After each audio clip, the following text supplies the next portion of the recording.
महाभारत। कर्मण्येवाधिकारस्ते मा फलेषु कदाचन मा कर्मफल हेतुर्भुर्मा ते संगोत्स्व अकर्मणि। इस श्लोक का अर्थ है, आपको अपनी ड्यूटीज परफॉर्म करने का राइट है, पर आपको इस बात पर फोकस नहीं करना चाहिए कि रिटर्न में आपको क्या मिलेगा। रिवॉर्ड की डिज़ायर आपके एक्शंस को डोमिनेट ना कर पाए। कर्तव्य के लिए अपना कर्तव्य निभाएं। Do your duty for the sake of duty. यह श्लोक हमें सिखाता है कि कैसे सेल्फलेसली यानी निस्वार्थ भाव से हमें अपना कार्य करना चाहिए और उसके कॉन्सिक्वेंसेस के बारे में ओवरली कंसर्न नहीं होना चाहिए। ऐसा करने से हम शांतिपूर्ण और पूर्ण जीवन जी सकते हैं। It allows us to live a more peaceful and fulfilling life. नमस्ते, टाइमलेस टेल्स की इस जर्नी में आपका स्वागत है। मैं ज्योति आज आपको मानव इतिहास के one of the most epic stories के थ्रू एक इनक्रेडिबल जर्नी पर ले चलूंगी। यह महाकाव्य सिर्फ एक कहानी नहीं है, यह मानवीय मूल्यों, नैतिकताओं, धर्म और अधर्म के बीच का एक गहरा प्रतिबिंब है। इस वीडियो में मैं आपको इस कहानी के नायकों, खलनायकों, देवताओं, राक्षसों, युद्ध और प्रेम से भरे कलातीत के इस शानदार महाकाव्य की मनोरम खोज पर ले जाऊंगी। चाहे आप महाभारत के आजीवक प्रशंसक हो या ना हो, या आप इस महाकाव्य को पहली बार सुन रहे हो, इसमें आपके लिए कुछ असाधारण है। तो आराम से बैठिए और इस भव्य कथा की गहराइयों में मेरे साथ उतरें।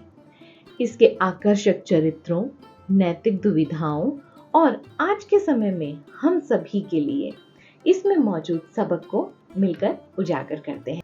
महाभारत एंशिएंट इंडिया के दो महाकाव्यों में से एक है, दूसरा रामायण है। यह ट्रेडिशनली सेज व्यासा को एट्रीब्यूट किया जाता है, जिन्हें हम वेद व्यासा के नाम से भी जानते हैं। व्यासा जी को हिंदू ट्रेडिशन में एक रिवर्ड फिगर कंसीडर किया जाता है और महाभारत की रचना यानी महाभारत के कंपोजिशन का क्रेडिट भी उन्हें दिया जाता है, जो दुनिया की सबसे लंबी और सबसे कॉम्प्लेक्स एपिक पोएम्स में से एक है। लेजेंड्स के अकॉर्डिंगली ऐसा कहा जाता है कि व्यासा जी ने हाथी के सर वाले ज्ञान के देवता यानी हमारे भगवान श्री गणेश जी को यह महाकाव्य लिखवाया था, जिन्होंने इसे लिखा था। यह महाकाव्य सिर्फ एक कहानी नहीं है, बल्कि इसमें जीवन के अलग अलग पहलुओं जैसे कि मोरालिटी, रिलीजन पर टीचिंग्स भी दी गई हैं। ये जानते हैं वेद व्यासा कौन थे। व्यासा, जिन्हें हम वेद व्यासा या कृष्ण देवप्याना व्यासा के नाम से भी जानते हैं, वे हिंदू ट्रेडिशन में एक प्रतिष्ठित और केंद्रीय व्यक्ति हैं।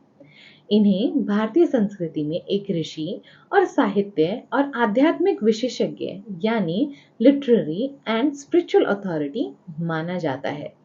व्यासा जी की पहचान और योगदान के प्रमुख पहलू इस प्रकार। तो सबसे पहला है धार्मिक ग्रंथों के संकलनकर्ता, compiler of the scriptures. Vyasa ji को भारत के प्राचीन पवित्र ग्रंथों, वेदों के कंपाइलर और उनके अरेंजर, उनको प्रॉपरली अरेंज करने का क्रेडिट दिया जाता है। व्यासा जी ने हमारे वेदों को 4 मेजर पार्ट्स में क्लासिफाई किया है और अरेंज किया है उनके कॉरेस्पॉन्डिंग ब्राह्मणों और उपनिषदों के साथ। सबसे पहला है ऋग्वेद, दूसरा है यजुर्वेद, तीसरा है सामवेद और चौथा है अथर्ववेद। व्यासा जी को महाभारत के लेखक के रूप में भी जाना जाता है। ट्रेडिशनली उनको ही इसके ऑथर का क्रेडिट दिया गया है और महाभारत न केवल एक महाकाव्य है, बल्कि इसमें धर्म और आध्यात्मिक साहित्य पर विभिन्न मतलब वेरियस टीचिंग्स भी प्रोवाइड हैं। वेद व्यासा जी कई शिक्षकों के शिक्षक रहे हैं। He is the teacher of various students, जिनको उन्होंने शिक्षा के साथ आध्यात्मिक मार्गदर्शन यानी स्पिरिचुअल गाइडेंस भी दी, जिनमें ऋषि शुक भी शामिल थे। पुराणों के रचयिता, कंपोजर व्यासा जी कई पुराणों के रचनाओं से भी जुड़े हुए हैं। विष्णु पुराण, भागवत पुराण और अन्य का श्रेय भी उन्हें दिया जाता है। महाभारत में व्यासा जी का एक न केवल एक लेखक के तौर पे उनका रोल है, महाभारत में उनका एक पर्सनल रोल भी है। वो पांडवों और कौरवों के दादाश्री भी हैं। यह हम आपको आगे वीडियो में बताएंगे कि उनकी यह भूमिका इस महाकाव्य में कैसे आई और वो इस महाकाव्य से कैसे जुड़े हुए हैं। इस वीडियो में इतना ही। अगली वीडियो में हम जानेंगे महाभारत के किरदारों के बारे में, जिनके बिना यह महाभारत अधूरी है। कुरुवंश की स्थापना कैसे हुई, यह भी हम जानेंगे। ये वीडियो आपको पसंद आई हो तो इसे लाइक करना ना भूलें। इस चैनल को सब्सक्राइब करें और बेल आइकन को प्रेस करें ताकि आपको लेटेस्ट अपडेट्स की नोटिफिकेशंस मिलती रहें।